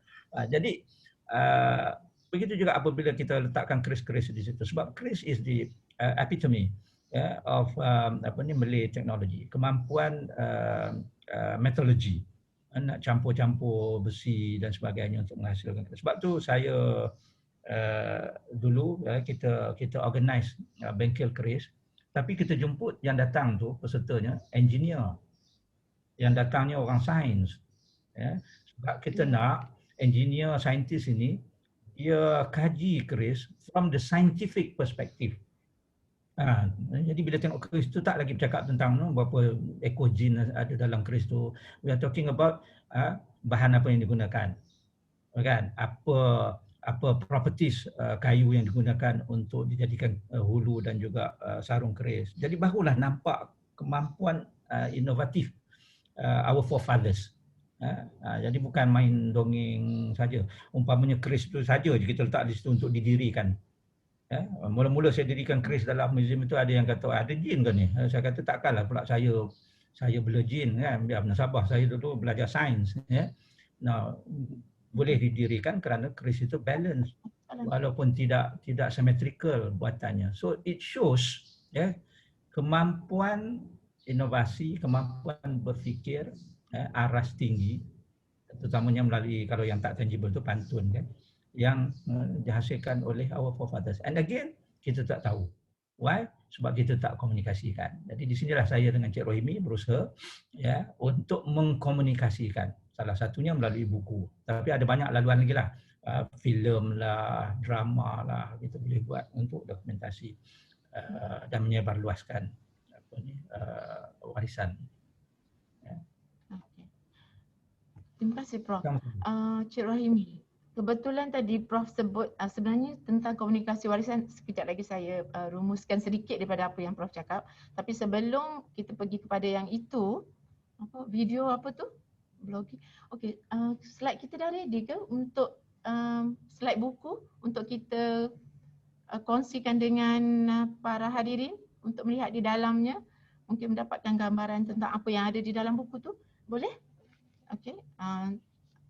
Hadirin yang dihormati, seperti yang kita janjikan tadi, kita sekejap yang ada dalam buku ni, yang mana sejarah dipaparkan dengan cara yang menarik dan berbeza, yang mungkin kalau orang kata sejarah ni dry subject kan, tapi buku ini, Legasi Kesultanan Kedah ini menampilkan gambar-gambar yang menarik yang terkait terus dengan fakta-fakta yang dibincangkan. Ini sebahagian daripada mungkin Cik Rohimi boleh menerangkan serba sedikit sambil slide tentang buku ini dipaparkan ya. Slide ni dah ditunjuk tadi kan masa kita bercakap tadi. So ini ada apa yang ada dalam slide itulah. Yang tadi kita nampak tadi senarai sultan-sultan daripada nombor 1 sampai nombor 29 ya. Maksudnya Ya. dalam Ini kita ada sultan-sultan ya? yang kita ada gambar-gambarnya. Ya. Ini senarainya ya. Kenapa itu yang kita ada dalam buku? Ya, dalam buku. Okay. Kalau tengok sultan pertama tu ya, sampai sultan 29. Okay. Ya. Ya, ini slide yang telah saya rasa yang ambil gambar dari buku-buku tu ya. Okay, ini gambar-gambar kita ada, tak semua 29 sultan ya punya gambar. Kita ada di sini. Sampai ke yalah, kita ada gambar Sultan Abdul Halim ya, semasa kajian bermula masa tu Sultan Abdul Halim masih ada ya. Tunku Abdul Halim ya. Yang mangkat dalam tahun 2017 ya. Okey. Lagi ada apa lagi? Tadi masa kita bercakap tu mungkin kita tak berapa berikan perhatian, tapi sekarang kita boleh. Ini gambar-gambar lama, kita dapat source daripada istana dan juga daripada pihak-pihak berkaitan yang menolong kami. Betul. Yang kalau yang tadi itu kita tengok King's College ataupun College Vajiravut di mana Baginda Sultan menyiapkan diri untuk pergi ke England dari segi bahasa Inggerisnya dan yang lain lah ya. Kemudian ke Wadham College tadi, kalau selepas Vajiravut tadi itu ada gambar Wadham College, salah satu college yang di Oxford. Banyak colleges, saya tak ingat berapa, 30 lebih kalau tak silap ya. Dan Wadham College adalah college pilihan Baginda Sultan. Itulah bangunannya pada tahun 2018, masih sama ya. Okey. Saya rasa kita dah tengok semua gambar antara yang ini salah silah diraja.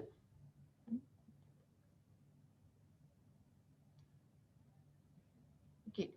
Bila kita tengok gambar-gambar ini ya, kita bukan saja membaca sejarah, tapi kita sendiri dapat menikmati secara visual tentang pakaian, tentang seni budaya ya. Kalau sastrawan negara Dr. Siti Zainal dia menyebutkan seni budaya, yang mana dekat sini kita nampak pakaian tradisional di situ ya.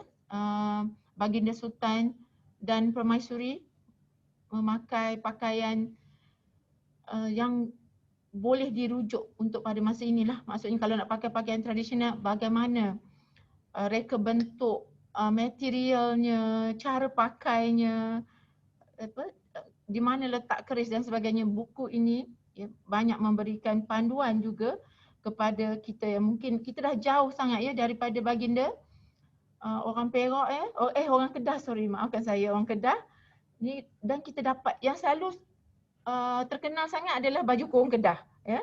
Dan dalam yang terkenal baju kurung Kedah, tetapi dalam ya ada pakaian-pakaian yang dapat kita selain buat leceh lah. Tentulah ya. Dan ada pakai kat dapur ya.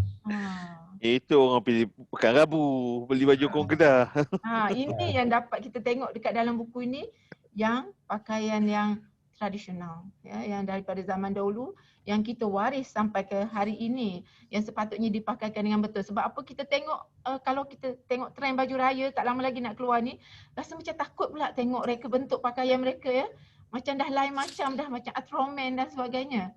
Jadi dengan adanya rujukan-rujukan tentang rumah, tentang pakaian ini, kita harap ini adalah satu daripada usaha untuk mengukuhkan jati diri bangsa. Tak terpesong lagi ya, dia tak tahu lagi dah bagaimana pakai ya. Encik Rohimi, saya ada soalannya. Encik Rohimi dengan Prof adalah daripada bidang yang berbeza, komunikasi dan seorang lagi kesusastraan ya, kesusastraan, dan bidang yang difokuskan untuk kajian ini adalah sejarah. Saya kira ini adalah satu gabungan disiplin yang sangat hebat yang melengkapkan kajian ini. Mungkin Cik Rohimi boleh ulaskan sedikit tentang hal multidisiplin ini. baru nak tempah baju Melayu Ultraman ni. Tak tahu macam mana bentuknya. Okey, sebelum saya pergi ke kenapa kerjasama kami terjalin, saya ingin beritahu yang tadi mengenai soalan mengenai sekolah tu, saya tengok balik dalam buku tu kita ada cover sedikit mengenai pembukaan sekolah perempuan Sultan Hasma. Ya, yang sekolah Mata Mahmud tu cuma lawatan baginda ke Mata Mahmud. Sekolah Sultan Hasma dibuka oleh baginda pada tahun 1957. Mungkin sekolah perempuan yang pertama, ya. Dan of course sekolah tu sekarang tersohor dia di Kedah lah, dia Alustar, ya. Masih di situ dan masih Dan di Padang Tinggi. Nama pun name after the Sultanah, Sultan Hasma Sultanah. tu. Ya, betul. Sultan Hasma. Betul. Ibunda kepada Sultan sekarang. So berbalik kepada disiplin yang berlainan kami berdua, Prof semestinya komunikasi, saya dari segi sastra Inggeris, dan bermulanya dengan saya menjadi penterjemah kepada buku-buku Prof, ya, buku terutama yang tadi Prof sebut mengenai Kuala Kedah, ya, The Court of the Leaping Tiger. Itu salah satu buku yang diterjemah, dan selepas itu bermula terjalinnya perhubungan untuk menerbitkan lebih banyak buku-buku sebegini. Dan dari segi penumpuan kontennya dalam buku ini ialah saya melihat banyak surat-surat yang dihantar. Saya mengkaji surat-surat itu, melihat bahasa, tutur cara baginda yang kami berdua memang sangat-sangat teruja dengan kebolehan berkomunikasi secara surat dalam kes ini. Mungkin kalau sekarang lagi senang, kalau sesiapa saja yang ingin berurusan, cuma kita buat live online saja, senang untuk berkomunikasi. Dengan untuk menyampaikan hasratnya secara tepat, ya, agak susah dari segi penulisan. Dan kita nampak surat-surat ini memang kualitinya tinggi. Mula-mula saya sendirilah rasa mungkin ianya ditulis oleh orang lain, ya. Tapi bila kita tengok manuskrip-manuskripnya, kebanyakannya ialah ditulis tangan, ya. Tak tahulah, mungkin ada orang lain tulis tangan untuk Sultan, sampai rasa tidak, ya. Dan dengan latar belakang Sultan yang saya rasa dengan pendidikan dan also dia punya kita kata masa-masa ini diluangkan di Kedah Civil Service dan juga di Thailand, saya rasa memang itulah cara penulisan yang baik daripada seorang pegawai tinggi lah, ya, yang saya rasa yang berjaya meyakinkan orang-orang di England yang inilah satu perjuangan yang benar yang kita perlu support, dan memang supportnya berdatang daripada England, ya. Saya rasa itu memang sebabkan komunikasinya, cara penulisannya, cara dia menunjukkan ketidakpuasan hati dengan cara yang berlapik, ya, dan tapi tegas, ya. Itu ya kajian saya bila melihat surat-surat itu, ya. Satu saya nak sebut sini, ya, Puan Moderator. Kalau kita tengok sekarang ni, the latest trend dalam research, dalam penyelidikan, research ini tidak lagi single disiplin. Ya, research sekarang ini dia cross disiplin. Jadi apa yang kita buat di sini, kita cross disiplin sebenarnya. Jadi tak rasa pelik lah kalau saya dengan Cik Rohimi, yang memanglah kita ni kalau dihalusi disiplin kita berbeza, but we are from communication, from literature, itu ada kaitan dengan budaya, dan kita cross masuk dalam history sikit. Sebelum saya balik ke Malaysia dulu, masa saya di US tahun 80-an, lewat 80-an itu, baru bermula di sana cross disiplin antara communication dengan kesihatan yang dipanggil komunikasi kesihatan, health communication. Itu pun di Malaysia sekarang ni tengah apa orang kata, tengah on demand lah. The in thing now in communication research, health communication, terutamanya dalam keadaan pandemik sekarang ni, sangat perlu disseminate information tentang health ini, tentang vaksin, ya, apalagi datang macam-macam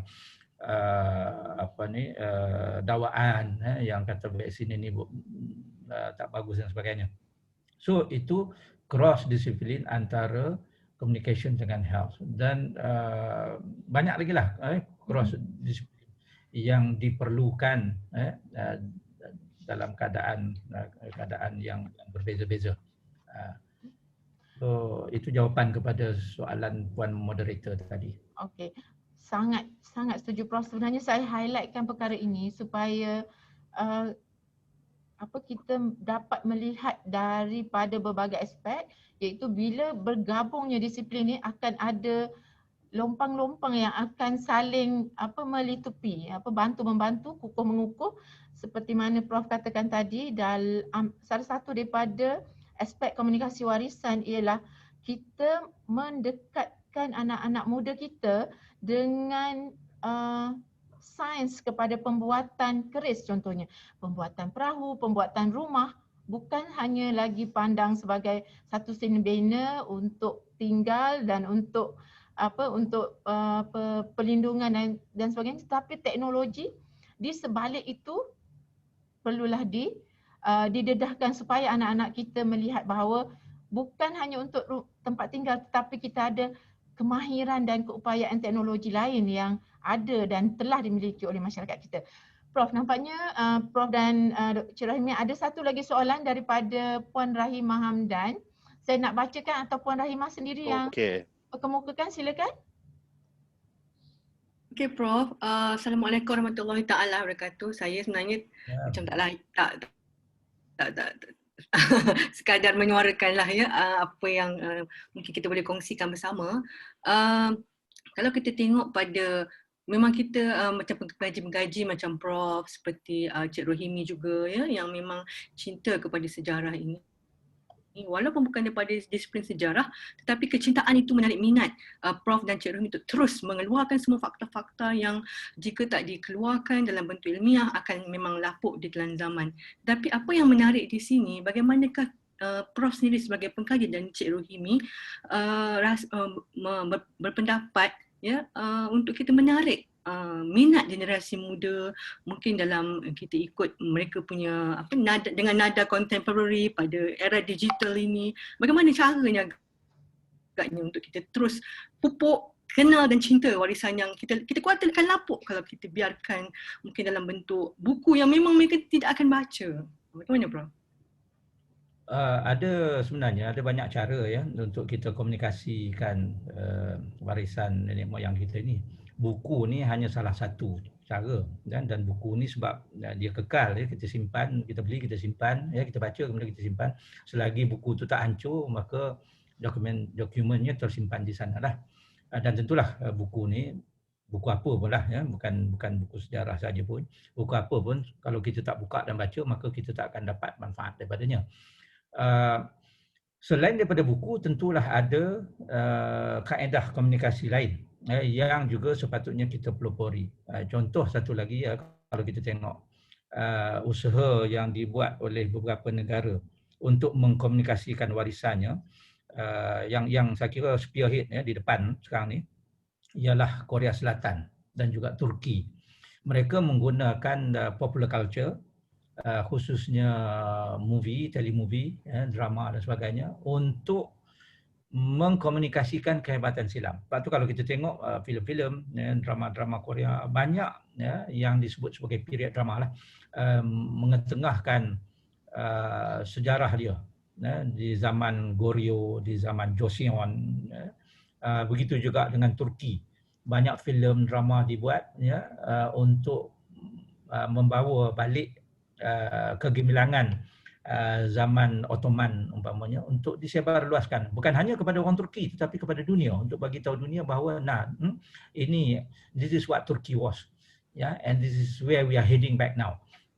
Jadi seolah-olah bagi tahu dunia inilah Turki, inilah budaya kami, inilah warisan kami. Jadi saya rasa Malaysia pun harus menuju ke arah itu, di samping buku, bahan-bahan penerbitan, juga media tadi, termasuk filem dan sebagainya. Banyakkan lagi. Kita tak banyak sebenarnya filem-filem sejarah ataupun filem-filem bertunjangkan sejarah ataupun filem-filem ataupun drama yang berinspirasikan sejarah. Dan orang muda, kalau kita banyakkan filem-filem begini, tentu mereka akan mula mengenali dan meminati kembali sejarah nenek moyang mereka. And also yang terkini barangkali menggunakan the new media. buat apps, buat games yang ada dalam smartphone yang barangkali reintroducing busana silat melalui apps ini. So ini adalah merupakan cabaran yang orang muda kena pick up lah. Saya dah buat buku, saya dah berusaha untuk membuka museum, untuk menunjukkan secara face to face buku. Saya dah buat beberapa buku yang ada kaitan dengan warisan ini. Dan hujung tahun lepas saya terlibat dengan filem pun. Saudara jadi aktor lah. Sahabat saya Roslan Madun ajak saya berlakon. Saya pun cuba berlakon. Filem untuk memaparkan sejarah. Untuk memaparkan warisan budaya kepada generasi muda ni. Tak boleh jadi hero ni, tua lah. tak laku Cameo. Tak laku filem. Apa dipanggil cameo? Okey Prof, kita ada satu soalan lagi. Iaitu di dalam buku ni mungkin dia ada tentang seberkas tu Prof. Saberkas. Ya, tentang moto dia sayang akan bangsa, artinya rela korban apa saja. Ya. Mungkin boleh diulaskan dan dikaitkan dengan perjuangan Baginda Sultan. Dia macam ini, tadi saya ada sebutkan masa Jepun itu, kan Jepun menyerahkan kembali Kedah ni kepada Siam untuk ditadbir. Jadi Siam lah yang panggil Kedah Saiburi ni. Jadi pada waktu itu faham ataupun semangat ideologi politik orang Melayu pada waktu itu sangat rendah lah. Ini belum ada kesedaran politik itu lagi. Jadi beberapa orang cerdik pandai Melayu di Kedah pada waktu itu, mereka berkumpul. Ada dalam buku ni pun gambar tempat mereka berkumpul, sebuah restoran. Beberapa kali mereka berbincang di situ untuk menubuhkan sebuah syarikat kerjasama. Sebab kalau sebut nak tubuh parti politik sudah pasti tak akan diluluskan oleh pihak berkuasa, Siam dan juga Jepun. Jadi bertopengkan syarikat bekerjasama yang dinamakan sebagai syarikat bekerjasama kemajuan Saiburi. Saiburi itu Kedah lah, Siam panggil Saiburi. Ataupun ringkasnya Saberkas. Jadi membership dia kalau yuran bulanan tu RM1.50. RM1.50 masa itu mahal ya. Sebab nasi lemak sebungkus seorang kali 5 sen, 10 sen. Dan bertopengkan syarikat kerjasama inilah disebar luaskan, ditanam dan diterap semangat perjuangan politik kepada kalangan orang-orang Melayu. Jadi Saberkas ini short form, ringkasan kepada syarikat kerjasama tetapi berlindung di sebalik itu sebenarnya ia membawa maksud sayang akan bangsa, artinya rela korban apa saja, dan itu yang diterapkan. Dan akhirnya syarikat ini, pertubuhan ini bersama beberapa pertubuhan lain sanggup bangun, berkumpul, mengadakan perhimpunan dan sebagainya untuk meminta supaya British membubarkan gagasan Malayan Union itu. Dan apabila dirasakan bahawa banyak sangat pertubuhan ini, bagus disatukan sajalah pertubuhan orang Melayu ini, akhirnya pemimpin Saberkas pada waktu itu berkumpul pula bermesyuarat di Johor, menyatukan pertubuhan orang Melayu yang banyak-banyak tadi itu, maka lahirlah Parti Politik Melayu yang diberi nama UMNO tu. Jadi saya tak nak ulas lah yang tu, kalau nak ulas tu kena buat webinar lain pula. Panjang cerita. Baiklah. Okey, Prof, ada satu lagi halayak melihat bahawa sebab tadi kita tahu buku ini dalam 2 bahasa ya. Dan istana pun nak jadikan ia sebagai satu cenderahati kepada tetamu khas Baginda.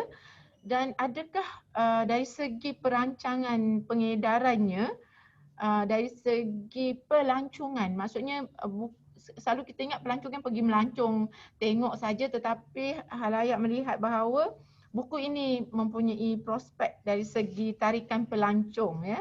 Itu kira macam satu kredit jugalah kepada buku ini dan ditulis dalam 2 bahasa, jadi itu yang hadirin kita melihat bahawa dia ada prospek dari segi pelancongan. Dan sambung. Saya nak merumuskan yang Prof cakap tadi, iaitu yang Prof huraikan tentang komunikasi warisan tu, sekurang-kurangnya apa yang dapat kita rumuskan di sini ialah komunikasi warisan ni kita nak sampaikan kepada masyarakat ya, terutama generasi muda, iaitu bukti tampak ya Prof, bukti tampak melalui muzium, pameran dan sebagainya. Dan kalau bukti tampak tu ada tapi tak ada orang yang pergi tengok, macam tadi di London tu mereka berbaris nak pergi ke muzium ke arkib ya tadi. Ya, jadi kita nak macam tu juga di tanah air kita, yang mana mereka mencintai sejarah dan mereka tahu nak tengok di mana sejarah itu, nak rujuk di mana sejarah itu. Kemudian penerbitan, keduanya penerbitan seperti yang Prof dah lakukan ini, dan penerbitan ini perlulah sampai kepada masyarakat. Dan yang ketiga tadi ialah melalui pendedahan, iaitu bengkel-bengkel. Pendedahan bengkel-bengkel seperti yang Prof dah mulakan itu, dan saya lihat daripada pemerhatian saya, muzium juga telah banyak mengadakan sesi bicara yang topiknya khusus busana dan sebagainya, yang mengkhusus kepada kemahiran-kemahiran dan cabang-cabang seni ataupun kemahiran tertentu masyarakat kita.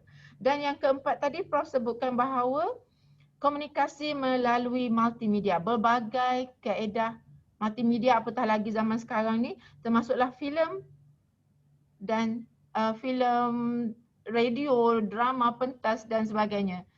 Baik Prof, itu yang dapat dirumuskan dari segi komunikasi, di mana antara tujuan utama buku ini, legasi Kesultanan Kedah ini adalah untuk mengkomunikasikan sejarah kesultanan kita. Ini baru satu ya Prof.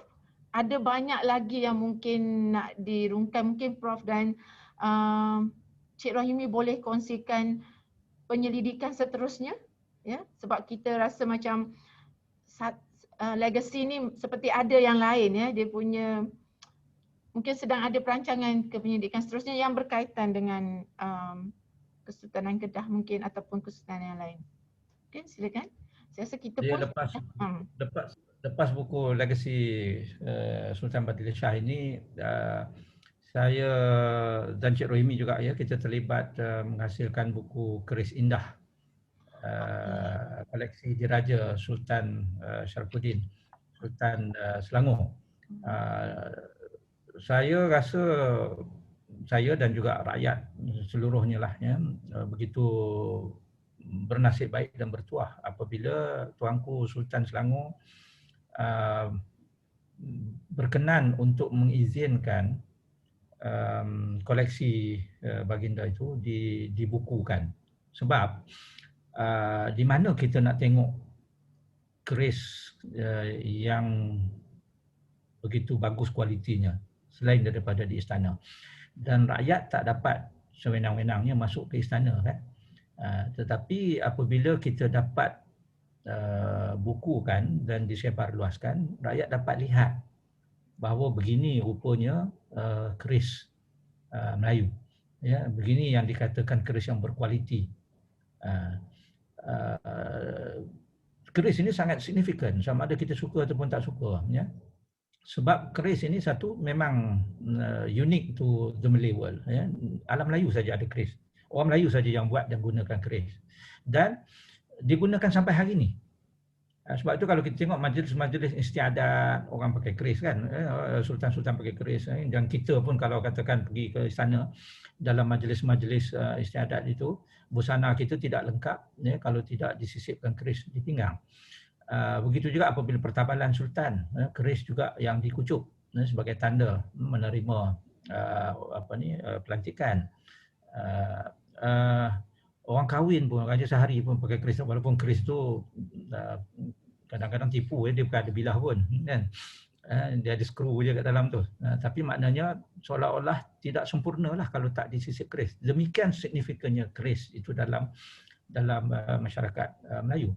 Dan yang meminati keris itu sekarang ini, hari ini ya, bukan hanya orang Melayu. Saya 10 tahun dulu apabila saya mula mengkaji keris ini, saya terkejut ya, sebab ada banyak collectors, ramai collectors yang bukan Melayu. Di Malaysia sendiri pun ramai collectors yang hebat-hebat yang menyimpan keris yang puluhan ribu harganya sebilah, bukan Melayu. Orang Cina ramai yang collect keris. Dan di barat sampai hari ini ada forum maya untuk membicarakan tentang keris. Dan kalau kita surf dalam internet pun ada website dalam bahasa Hebrew, orang Israel pun ada jual beli keris.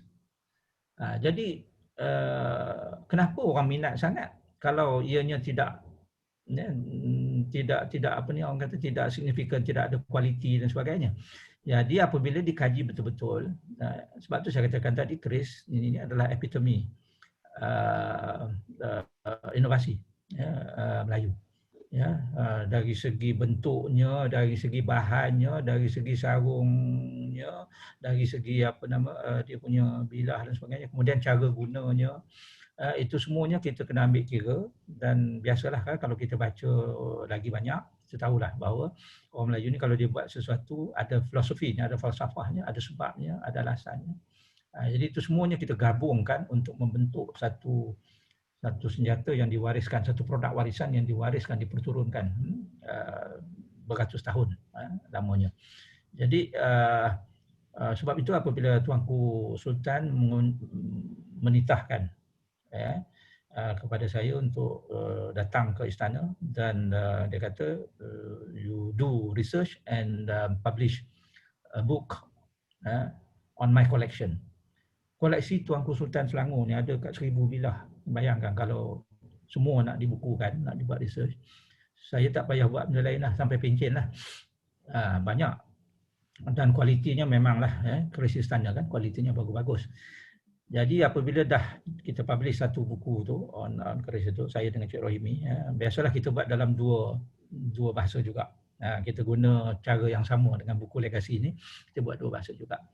Jadi alhamdulillah Tuanku Sultan sangat berkenan. Saya pergi hantar buku ni bersama dengan mantan Naib Chancellor UPM lah. Kita serahkan sembah menghadap, serahkan buku itu mewakili UPM. Kemudian Tuanku juga menitahkan saya sambung lagi, dia kata. Sambung buat volume kedua pula. Jadi saya pun ialah apabila dititahkan, kita ni ikut. Dan saya pun ke sana pula sambung lagi, dan sekarang dalam proses untuk memasukkan teks ke dalam gambar-gambar yang kita ambil. Tapi kali ini bukan keris, senjata-senjata lain. Sebab orang Melayu ni bukan keris saja, dia ada banyak senjata lagi. Dia ada tumbuk lada, dia ada badik dan sebagainya. Dan macam-macam lah, nanti kita boleh tengok. Yang setengahnya sebelum saya buat kajian ni saya tak tahu pun. Tapi bila dah buat research ni barulah kita tahu. Barulah kita tahu ada rupanya senjata begini, khusus penggunaannya untuk dalam keadaan begini dan sebagainya. Jadi yang itu kita tunggulah diterbitkan nanti, dan ikut perancangannya. Ini mungkin saya boleh share di sinilah. Ya, buku Keris Indah tadi dan juga the coming book, the second volume ni, mungkin the fourth quarter of the year lah. Mungkin bulan 10 ke bulan 11 ke, akan dirasmikan oleh Tuanku Sultan sendiri. Jadi insya-Allah sama-samalah kita tunggu dan kita doakanlah supaya diberi kemudahan untuk terus menghasilkan bahan-bahan untuk mengkomunikasikan kehebatan warisan ini. Baiklah. Insya-Allah ya. Kita pun dah hampir sampai ke penghujung masa untuk webinar kita hari ini. Jadi sedikit saja rumusan daripada saya, iaitu pada hari ini kita telah bukan sahaja kita mengetahui tentang kewujudan catatan-catatan ini dalam pembukuan di negara kita, malah kita dah dapat meneroka dan dapat mendengar sendiri tentang tokoh-tokoh, ramai lagi tokoh-tokoh insya-Allah yang mempunyai peranan yang besar terhadap kemerdekaan tanah air kita dalam cara mereka yang berbeza. Ahli panel yang dikasihi, Prof dan Cik Rahimi, hadirin dan hadirat sekalian, pihak penganjur, saya ingin memohon maaf sekiranya sepanjang saya mengendalikan webinar ini ada tersasul, tersilap dan terkasar bahasa, maafkan saya.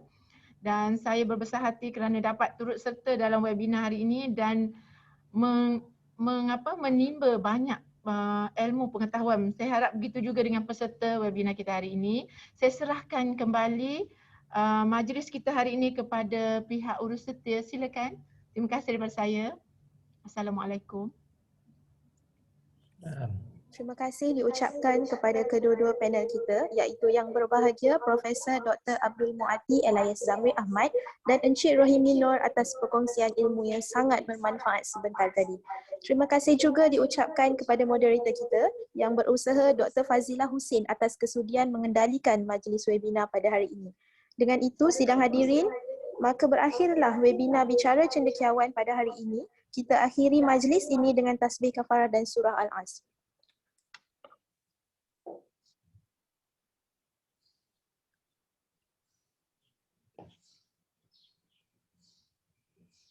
Sebelum bersurai, sidang hadirin dipersilakan untuk memberikan senyuman paling manis agar dapat dirakamkan sebagai kenang-kenangan sempena majlis pada hari ini. Terima kasih semua. Semoga kita berjumpa lagi di lain hari. Assalamualaikum. Waalaikumsalam. Ada kuih ke? Kuih ke minum tak ada?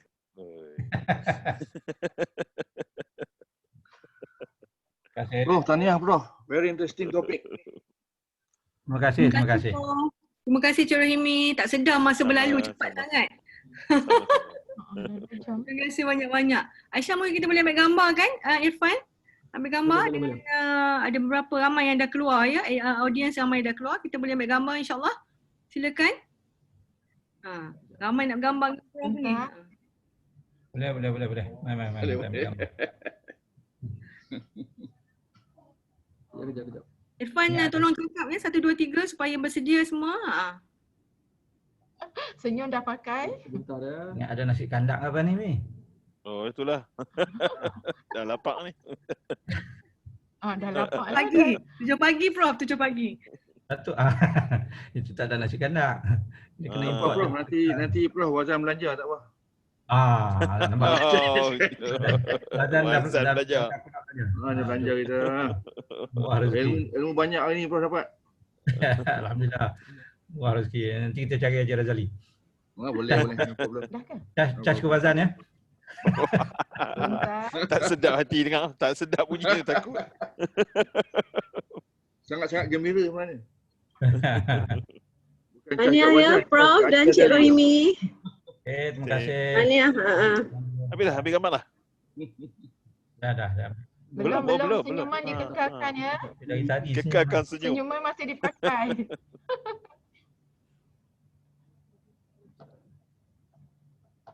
Dah Irfan? Ada masalah je. Irfan guide lah, Irfan guide. 1, 2, 3. Lagi sekali Irfan. Okey. 1, 2, 3. Okey. Frisal Evan. Banyak Prof, Cik Rohimi, Dr. Fadilah. Terima Sedar 2 jam. Terima kasih banyak. Terima kasih Assalamualaikum banyak-banyak. warahmatullahi wabarakatuh. Waalaikumsalam. Tahniah. Tahniah Pak Mati. Ini. Terima kasih Zen. Terima kasih. Nanti ikut sampai habis ha. Dengan sejarah seronok. Assalamualaikum. Diam je. Assalamualaikum. Salam. Terima kasih Datin.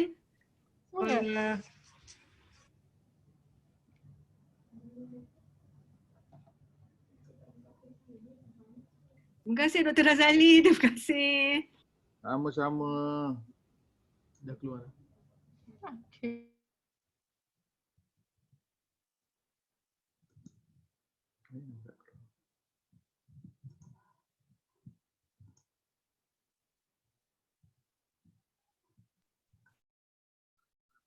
Okay.